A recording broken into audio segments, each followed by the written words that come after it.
Transport in plants, यानी plants में transportation कैसे होती है उसको हम देखेंगे। Roots and stems are plant organs which contain the transport system of a plant. अब जो रूट्स और स्टेम्स हैं यानी जड़ें और तने जो होते हैं पौधों के, वो क्या है, वो प्लांट ऑर्गेन्स हैं। बेसिकली क्या है, roots and stems plant organs हैं जो कि प्लांट के ट्रांसपोर्ट सिस्टम पे मुश्तमिल हैं। They have thin tubes inside them, और इनके अंदर थिन ट्यूब्स होती हैं which carry liquids up and down the plant, जो कि वाटर को ऊपर और नीचे करती हैं, प्लांट के ऊपर या नीचे करती हैं, लेके आती हैं पानी को। There are 2 kinds of tube, इसी तरह ट्यूब के 2 काइंड्स हैं, 2 किस्में हैं, xylem and phloem, collectively called vascular tissues. अगर इन दोनों को कलेक्ट कर लिया जाए तो हमारे पास क्या होगा, वस्कुलर टिश्यूज़ बनेगा। Xylem tubes carry water and minerals in solution.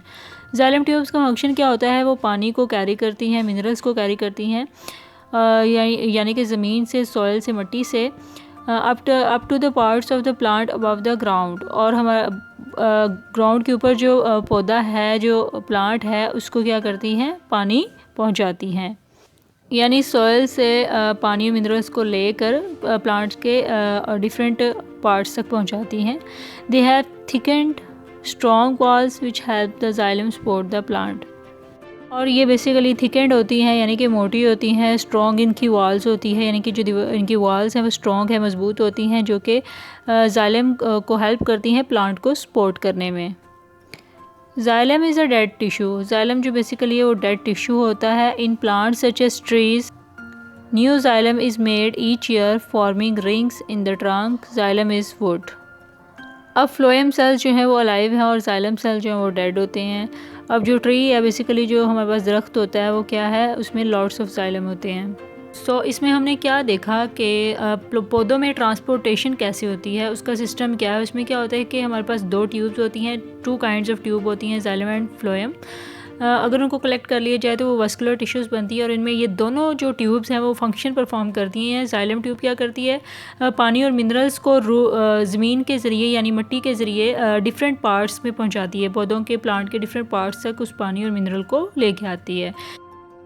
Phloem tubes are made from living cells joined end to end. They carry sugar solutions from the leaves where it is made during photosynthesis to every other part of the plant. Phloem tube जो है वो end to end join होती है, यानी जुड़ी होती है, living cells से वो बनती है, और इसमें क्या होता है, carry sugar solution from the leaves. वो पौधों से क्या करती है, कैरी करती है, शुगर सोल्यूशन कैरी करती है, और it is made during photosynthesis, जो कि ड्यूरिंग फोटोसिंथेसिस के, यानी जब फोटोसिंथेसिस का प्रोसेस हो रहा है उसके दौरान क्या होता है कि ये पौधों से क्या करती है, शुगर सोल्यूशन कैरी करती है to every other part of the plant, और उसको दूसरे जो प्लांट के जो पार्ट हैं, डिफरेंट हिस्से हैं, वहाँ तक उसको लेके जाती है। There are holes at the end of each phloem cells so sugar solution can pass through. और हर फ्लोएम सेल्स के एंड पे क्या होते हैं, होल्स होते हैं, सो शुगर सोल्यूशन जो है वो उसमें से पास करती है। Sugar solution can go both up and down of phloem tube at the same time. Xylem and phloem tubes are bundled together in vascular bundles. अब वो शुगर सोल्यूशन जो है वो एट अ सेम टाइम, एक ही वक्त में phloem tube से up and down क्या होता है, मूव कर सकता है, ऊपर और नीचे हो सकता है। Xylem and phloem tubes are bundle together. इसी तरह जाइलम एंड फ्लोएम जो है उनको कलेक्टिवली देखा जाए तो वो वस्कुलर बंडल्स कहलाएंगी। इनसाइड अ रूट के अंदर क्या होता है, sugar from the leaves move down the phloem tubes. अब जो शुगर लीव से ली गई वो मूव करेगी फ्लोएम ट्यूब्स के अंदर downward. The sugar is used by the cells of the root in respiration, और वो शुगर यूज़ होती है सेल्स ऑफ द रूट में। The sugar is used by the cells of the root in respiration. अब leaf से sugar जो है वो फ्लोएम ट्यूब से नीचे मूव करती है, और शुगर सांस के अमल में क्या होता है, रूट्स के सेल्स के ज़रिए यूज़ होती है। Water and minerals move up the xylem tubes to the stem. अब जो पानी और मदनियात है, यानी पानी, वाटर और मिनरल्स जो है वो जाइलम ट्यूब को स्टेम यानी तने तक मुंतकिल करते हैं। Root hairs give a big surface area to take in water and minerals from the soil. अब रूट्स जो हैं, जो जड़ें हैं, मिट्टी से पानी और मादनियात यानी मिनरल्स लेने के लिए एक बिग सरफेस एरिया जो है प्रोवाइड करती हैं।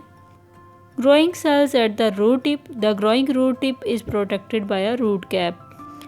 इसी तरह रूट टिप्स पर सेल की ग्रोथ होती है और ये जो रूट टिप ग्रोइंग है ये प्रोटेक्टेड होती हैं रूट कैप से। सो बेसिकली ये रूट का इनसाइड स्ट्रक्चर था जो आपको बताया गया, जिसमें ये बताया गया कि उसमें phloem tube, xylem tube, root hair, root tip, root cap, ये इनका क्या काम है और ये कैसे काम करती हैं inside a root. Next we have inside stem. अब स्टेम के अंदर क्या होता है, यानी जो तना है उसके अंदर का सिस्टम क्या है। Vascular bundle is made of xylem and phloem tubes. Vascular bundle जो है, जैसे कि पहले भी बताया गया, वो किससे बनता है, जाइलम एंड फ्लोएम ट्यूब से। डायग्राम में वाज़ेह तौर पर बताया गया है फ्लोएम और जाइलम ट्यूब्स को। उसके बाद phloem tubes carry sugar made in the leaves up and down the plant. These tubes have thin walls. अब फ्लोएम ट्यूब्स जो हैं वो लीव्स में बनी हुई शुगर को पौधे के ऊपर और नीचे लेकर जाती हैं और इन ट्यूब्स की जो वॉल्स हैं वो थिन होती हैं। These cells make new xylem and phloem as a plant gets bigger. और ये जो सेल्स हैं वो न्यू जाइलम और फ्लोएम बनाते हैं, जिसकी वजह से प्लांट क्या करते हैं, बड़े हो जाते हैं, ग्रोथ करते हैं। Xylem tubes carry water. Xylem tubes क्या करती हैं, वाटर को कैरी करती हैं, मिनरल्स को कैरी करती हैं, किससे, रूट से, up from the roots. These tubes have strong thick walls. और इन ट्यूब्स की वॉल्स जो हैं वो स्ट्रॉन्ग और थिक होती हैं, यानी कि मजबूत होती हैं और मोटी होती हैं। नेक्स्ट है leaves. Leaves are the food factories of plants. Leaves को फूड फैक्ट्रीज ऑफ प्लांट भी कहते हैं। They are where are plant makes food during photosynthesis. और लीव्स बेसिकली कहाँ होते हैं, यहाँ पे पौधे जो हैं ड्यूरिंग फोटोसिंथेसिस अपनी खुराक बनाते हैं। Leaves are usually green. पत्ते जो हैं वो क्या होते हैं, आमतौर पे ग्रीन होते हैं। उनका कलर क्या होता है, सब्ज़ होता है। ऑल दो अदर कलर्स एग्जिस्ट, इसके अलावा और कलर भी एग्जिस्ट करते हैं, लेकिन मोस्टली इनका कलर क्या देखा जाता है, green. What ever their colour, all leaves contain chlorophyll. इनका जौन सा मर्जी कलर हो, लीव्स का जो भी कलर हो, इसमें क्या होता है, ये क्लोरोफिल पे मुश्तमिल होते हैं। इनमें क्लोरोफिल होता है the chemical that absorbs light energy from the sun. Chlorophyll एक ऐसा केमिकल है, क्या करता है, जो कि लाइट एनर्जी को सूरज से ऑब्जर्व करता है, जज्ब करता है। लाइट एनर्जी को सूरज से क्या करता है, ऑब्जर्व करता है। ये एक ऐसा केमिकल है। Leaves are well suited to their job. अब यहाँ पे डायग्राम आपको नज़र आ रही है लीफ की, पत्ते की, और इसकी वीन्स बताई गई हैं, मिड रिब है और इसके अलावा लेमिना है, लीफ स्टॉक है। अब जो लीव्स हैं वो कैसे अपनी जॉब परफॉर्म करते हैं, कैसे अपना काम करते हैं। There are broad and flat to observe lots of light and exchange gases with the surrounding air. ये बेसिकली क्या होते हैं, ब्रॉड होते हैं, फ्लैट होते हैं, जो कि लाइट को, बहुत ज़्यादा लाइट को ऑब्जर्व करते हैं और गैसेस का एक्सचेंज करते हैं। जब हवा चल रही होती है, हवा के दौरान क्या होता है, गैसेस का एक्सचेंज हो रहा होता है। There are thin so gases can get to all the cells easily. ये बेसिकली थिन होते हैं, पतले होते हैं, जिसकी वजह से गैसेस जो हैं वो तमाम सेल्स में क्या होती है, तमाम सेल से हासिल की जा सकती हैं। They have holes called stomata. इसके अंदर होल्स होते हैं, छोटे छोटे होल्स होते हैं, जिसको स्टोमेटा कहते हैं। To let gases get in and out from the surrounding air, जिसकी वजह से क्या होती है, गैसेस पास हो रही होती हैं, अंदर आती हैं और बाहर जा रही होती हैं हवा में। They have lots of veins, और इसमें बहुत ज़्यादा वीन्स हैं। मेड फ्रॉम वस्कुलर बंडल, जो कि वस्कुलर बंडल से बनती हैं।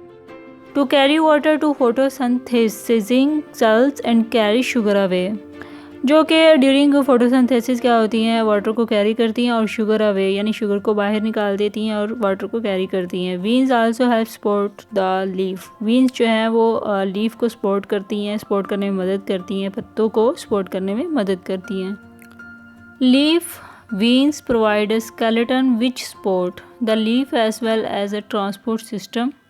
अब यहाँ पे आपको लीफ का स्ट्रक्चर नज़र आ रहा है, इसमें बताया गया है स्केलेटन है। Leaf veins provide a skeleton. Leaf veins क्या प्रोवाइड करती हैं, स्केलेटन। यहाँ पे आपको शेप नज़र आ रही है, वो क्या करती है, सपोर्ट करती है the leaf as well as a transport system. पत्तों को भी सपोर्ट करती है और ट्रांसपोर्ट सिस्टम को भी सपोर्ट करती है। Banana leaves are very broad to observe lots of sunlight. इसके बाद आपको बनाना लीव्स नज़र आ रहे हैं, यानी कि जो केले हैं उसके पत्ते नज़र आ रहे हैं, जो कि काफ़ी ब्रॉड होते हैं, बड़े होते हैं और ऑब्जर्व करते हैं लॉट्स ऑफ सनलाइट को, यानी सूरज की रोशनी को ज़्यादा ऑब्जर्व करते हैं। Grass leaves are narrow but very thin so gases can get to every cell. इसके अलावा ग्रास लीव्स नज़र आ रही हैं, घास के पत्ते हैं वो नैरो होते हैं और थिन होते हैं, सो गैसेस जो हैं वो क्या करती हैं, हर सेल में क्या है हासिल की जा सकती हैं गैसेस, यानी कि वो नैरो होती हैं और थिन होने की वजह से जो गैसेस हैं वो क्या होती हैं उसमें हर सेल में क्या होती हैं हासिल की जा सकती है। Next we have inside a leaf. अब लीफ के अंदर क्या होता है, पहले हमने देखा इनसाइड अ रूट, रूट के अंदर क्या है, उसके बाद स्टेम के अंदर क्या है, उसके बाद आप देखेंगे इनसाइड अ लीफ, लीफ के अंदर क्या होता है यानी पत्तों के अंदर क्या है। These leaves have a thick vaccine cuticle. यहाँ पे आपको शेप नज़र आ रही है लीव्स की जो कि थिक और वैक्सी क्यूटिकल है शेप में। अब जो यंग स्टेम और फ्रूट होता है इसको हम क्या कहते हैं, क्यूटिकल कहते हैं। वैक्सी क्यूटिकल जो है वो बेसिकली प्लांट के आउटर सरफेस को कवर करती हैं। A vein is made up of xylem to carry water into the leaf and phloem to carry sugar out. अब जो वेन्स हैं वो किससे बनती है, जाइलम से, to carry water into the leaf, जो कि पानी को कैरी करती हैं पत्तों से, लीफ से कैरी करती हैं, and phloem to carry sugar out. मतलब कि जाइलम जो है वो क्या करता है, वो पत्तों से पानी को लेता है और फ्लोएम जो है वो शुगर को निकालने में क्या होता है, निकालने के लिए मदद करता है, यानी लीफ से रिलीज़ करने में मदद करेगा। The upper skin of the leaf is transparent to let light through to the cells below. It is covered by a layer of wax. This is called cuticle and it makes the leaf waterproof. अब जो leaf की अपर skin है, ऊपर वाली skin है, वो नीचे sales तक रोशनी डालने के लिए ट्रांसपेरेंट होती है यानी शफाफ होती है। It is covered by a layer of wax, इसको लेयर ऑफ वैक्स से कवर किया गया है। This is called the cuticle, इसको क्यूटिकल कहते हैं। It makes the leaf waterproof, जो कि पत्तों को क्या बनाता है, लीफ को क्या बनाता है, वाटरप्रूफ बनाता है। This thick layer of cells is where photosynthesis happens. अब ये जो थिक लेयर सेल्स है ये कहाँ होती है, जब फोटोसिंथेसिस का प्रोसेस होता है। These cells have lots of chloroplast, और इस सेल्स में बहुत ज़्यादा क्लोरोप्लास्ट होते हैं। Around each stoma are 2 guard cells. इस डायग्राम में आप देख सकते हैं कि हर स्टोमा के इर्द गिर्द क्या होते हैं, 2 गार्ड सेल्स होते हैं जो उसको प्रोटेक्ट करते हैं। A tiny hole in the bottom skin is called a stoma. एक छोटा जो होल है स्किन के बॉटम में, स्किन के अंदर जो एक छोटा सा होल नज़र आ रहा है, इसको हम क्या कहते हैं, stoma. Lots of holes are called stomata, और ज़्यादा होल्स जो होंगे, सुराग छोटे छोटे, वो क्या होंगे, उसको क्या कहेंगे, स्टोमेटा कहेंगे। Chloroplast contain chlorophyll. क्लोरोप्लास्ट में क्या होता है, वो क्लोरोफिल पे मुश्तमिल होता है, विच ऑब्जर्व्स द लाइट, जो कि लाइट को ऑब्जर्व करता है। एनर्जी नीडेड फॉर फोटोसिंथेसिस, और एनर्जी को जो कि ज़रूरत होती है, जिसकी ज़रूरत होती है फोटोसिंथेसिस के लिए, यानी लाइट और एनर्जी को ऑब्जर्व करता है जिसकी फोटोसिंथेसिस के लिए ज़रूरत होती है। यहाँ पे आपको डायग्राम में क्लोरोप्लास्ट की शेप नज़र आ रही होगी। इसके अलावा इसकी थिक लेयर ऑफ सेल्स भी आपको